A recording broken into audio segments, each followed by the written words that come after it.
안녕하세요. 세상 공소리입니다. 오늘은 게스트를 모시고 촬영을 하는데요. 그냥 이런저런 대화하는 시간을 갖겠습니다. 오늘 게스트는 최원용 수원시의회 의원으로 계시고요. 수원시에서 강사로 활동하고 계십니다. 네, 어떤 분인지 알아가시죠. 반갑습니다. 왜 이렇게 바쁘세요? 여러 가지 일들이 끊임없이 있어가지고 그런 것 같습니다. 지역이 연말이다 보니까 지역에 행사가 많기도 하고 그렇죠. 또 의회도 지금 예산을 보는 기간이 지금 예산대라서 이번 주 다른 기간이 근데 의원님 얼굴이 작으시네. 얼굴은 작고 머리는 커요. 그래서 군대 가서 머리 큰 거 알았어요. 근데 그게 약간 서양인들이 그런데요. 얼굴은 작고 여기 머리통은 이렇게 크고 그런 형이구나. 요즘에는 다들 좋아하는 그런 감사합니다. 얼굴인데 미남이시죠. 아유, 노력하겠습니다. 저번에 우리 얘기 나눴던 것 중에서 이제 어떻게 하다가 여기까지 왔는가, 어떻게 하다가 시의원이 됐는가 이런 이야기랑 네네. 그리고 또 원래 하시던 이야기들을 조금 해주셨으면 좋겠어. 원래 하시는 일에 대해서. 수원시 비례대표까지 37명의 의원들이 계신데 각자의 어떤 삶과 루트가 있을 거예요. 시의원이 될 때까지가. 저는 그 중에서도 가장 특이한 케이스인 것 같아요. 왜냐하면 보통 이제 지역 활동들을 많이 하세요. 이제 뭐 통장 협의라든지 주민자치회, 바르게 살기 등등 여러 가지 있어서 그런 걸 하진 않았거든요. 그런데 이제 코로나 때 제가 학원을 하고 있는데 학원 연합회에서 활동을 했었어요. 코로나 때 보니까 저는 학년이 고등학생이라 크게 살 일이 없었고 반대로 이제 초등부 위주였던 예체능 학원들이 힘들었던 거죠. 그래서 저는 이제 거기서 봉사활동을 하게 됐고 그 봉사활동 결과가 여기까지 온 것 같아요. 그래서 저는 시의원도 뭔지 전혀 모르고 봉사활동 연장선이라고 생각한 거고 그래서 처음 2년이 힘들었던 것 같아요. 아무것도 모르고 오다 보니까 하나씩 배워야 할 것들이 많아서 지금 조금 이제 알게 된 것 같아요. 그러면은 전에 몰랐다가 알게 된 것들은 어떤 다른 점이 있을까요? 내가 살아가는 지역에 굉장히 많은 사람들이 모르는 곳에 일을 하고 있구나. 대표적 통장님들 같은 경우는 한 달에 2번씩 모임이 있어 회의를 하시는데 모이셔가지고 회의만 하는 게 아니라 동네에 어떤 환경 미화라든지 얼마나 눈이 내렸죠? 제설 작업이라든지 이런 걸 하시고 계세요. 맞아요. 그리고 저도 제가 자주 가는 동네 카페가 있는데 거기 사장이 이제 통장을 맡아서 해요. 젊은 통장인데 그래서 이제 제가 가면은 가끔씩 이제 전수조사 할 때 있잖아요. 이제 그냥 제 이름을 외우셔가지고 내밀어요 사이가. 그래서 저는 되게 모범적으로 모든 그런 행복센터의 활동들을 해주는 주민으로 있습니다. 그렇게 누군가가 일을 하시는 거죠. 우리가 볼 때는 주변에 있는 것들은 당연하게 있다고 생각하는데 펜스가 망가졌다, 도로가 파였다, 그걸 또 공무원분들이 보수를 할 건 맞는데 공무원들이 그 모든 걸 하나 지켜보진 않잖아요. 그 지역에 있는 분들이 그것들을 보시고 어떤 시청, 구청이나 아니면 아는 루트를 통해서 시의원들에게 연락을 하면 그걸 이제 확인을 해서 처리가 될 수 있는 거죠. 그렇죠. 사실 어떻게 보면 정말 지역의 민원 창구가 사람인 거죠. 그렇죠, 맞아요. 민원 창구, 민원 사람. 그것도 이제 또 단체들이 많은 것도 있고 저는 학원을 하면서 거의 쉽지 않았기 때문에 밖에 활동을 잘 안 해서 몰랐는데 보니까 수원시 참 행사가 많구나. 축제도 많고 또 수원시 공무원들이 굉장히 일을 많이 하는 걸 깨닫겠어요. 맞아요. 맞아요. 좀 여기 인근 다른데 근데 전국적으로도 그럴 거예요. 좀 수원시가 특히 조금 규모가 커요. 그러다 보니까 도시화도 오래됐었고 그러다 보니까 하고 있는 행사들이나 정책들이나 이런 것도 수가 되게 많아요. 그리고 또 사람 인구수도 많기 때문에 시민들 숫자도 120만이 넘기 때문에 근데 공무원 숫자가 그렇게 늘어나지는 않거든요. 일을 많이 한다. 네, 맞습니다. 화면이 갑자기 바뀌어가지고 제가 했습니다. 그냥 마저 하시면 돼요. 네. 뭐 맞아 할까?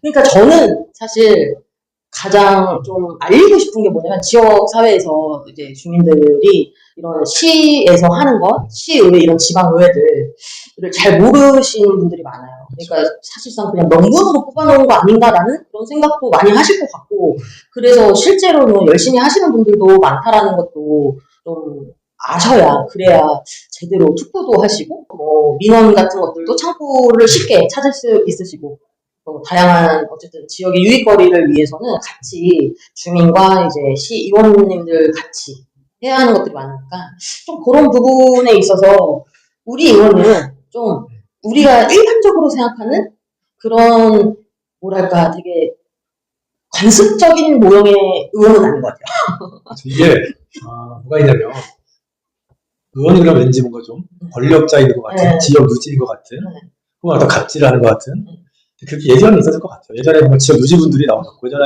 왜냐면, 지금은 이제 법상 선거의 금액이 정해져 있어요.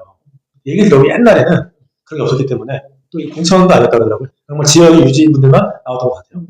그 모습이 지금까지 시민들의 머릿속에 있는데 전혀 그렇지 않아요. 특히 수원시 같은 경우는 의원들도 많다 보니까 저는 2년 반 가져가는데 공무원들한테 갑질하는 시민들에게 갑질을 하는 의원을 본 적이 없는 것 같아요. 거꾸로 어디 가면 약자인 것이. 네네네. 근데 그럴 때가 있죠. 이 공무원분들이 사실은 주민이에요. 맞아요. 그리고 시민들과도 친하고 그 시민들이 사실은 우리를 뽑아준 사람이기 때문에 어디 가서 갑질하기는 어려울 것 같은 구조다. 네, 맞아요. 시대가 그렇고, 어떻게 보면은 우리 동네 통장님 계시는 것처럼, 그거에 이제 단계별로 조금 이제 범위가 넓어진 케이스다. 이렇게 보일 수도 있는 것 같아요. 네. 이렇게 막 어마어마하게 부자인분도 많지 않고 다 주변에 보일 수 있는 사람들 그런 사람들이 모이는 것 같아요. 근데 이제 대신에 돈을 갖고 일하니까 시민들께서는 바쁘시잖아요. 생활을 종사하다 보니까 그런 분들의 시간을 줄여주는 느낌. 그분들이 원하고 해야 될 것들이 있는데 그걸 자기가 다 시간 내서 전화하거나 갈 수가 없으니 그거를 대신하는 그러니까 말은 민원의 전달 척구도 의원의 역할이 하나라고 보고 있죠. 네. 시의회, 뭐 광역의회, 기초의회 이런 데서 뭘 하는 걸까라고 궁금하실 수도 있는데 그냥 우리나라 국회가 지방판으로 보시면 되는데요. 실제로 국회처럼 재밌게 일어나는 일들도 많아요. 특히 아마 국회는 다른 지역에 사는 경우가 많잖아요. 네. 근데 시나 군 같은 기초자치의회 같은 경우는 다 동네 사람들이잖아요. 네. 저는 사실은 수원 토박이가 아니기 때문에 덜하긴 한데 많은 의원들이 뭐 학연이라든지 지연이라든지 이런 것에 잘 얽혀있는 분들이 많아요. 그러다 보니까 당이 다르더라도 중앙처럼 엄청나게 격렬하게 싸우진 않죠. 이제 보고 갈 사람들이고 어떡하지? 보호하는 사람들이기 때문에. 그러다 보니까 좀 합리적인 것들을 찾으려고 노력을 많이 해요. 그때 그게 강대강보다는. 그리고 의원들 역할은 특히 의회에 나와가는 활동이 있고 지역 활동이 있다고 보시면 물론 이제 당 활동도 있죠. 각 의원에 속한 당이 있으니까. 근데 당에 관련된 일들은 생각보다 많지 않고요. 보통은 지역 민원, 지역 단체들과의 만남 이게 많고 의회에 와서는 예산, 결산, 조례, 재정, 개정, 폐지, 그리고 행정사무감사 이런 일들이 있다고 보시면 되죠. 네. 정말 다양한 일을 사실 하시죠. 근데 와서 너무 놀랐어. 이렇게 많다니. 그러니까요. 근데 현재 겸업이라고 해야 되나요? 진짜 경험을 하고 있는 네. 그러니까 원래 하시던 일도 하시면서 시의원 역할도 하시는데 옛날에는 그런 분들이 별로 없었어요.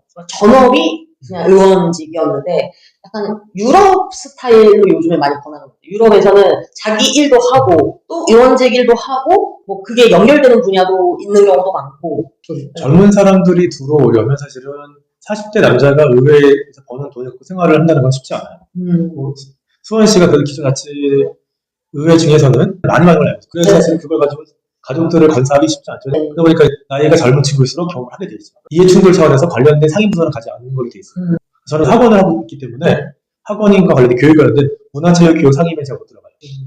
오히려 어떻게 보면 유럽이랑 조금 반대네요. 유럽은 그쪽에 전문 지식이 있을 테니까 오히려 그 의회에서도 그렇게 활동하게 응용할 수 있게 하는데 오히려 들어갈 수 있게 하고 생각했던 부정적 일들이 만들어지지 않도록 그걸 감시하거나 검증하는 체계가 발달하고 있겠는데 본인이 진짜 가장 잘 알고 현재 하고 있는 분야로 들어가는 거죠. 사실 자기 전문 영역에 갖고 있는 노하우를 또 시의회에서 펼치면 더 좋을 텐데 그거를 혹시라도 뭐 이렇게 권력 남용 뭐 이런 안 좋은 부패 방지인 거잖아요.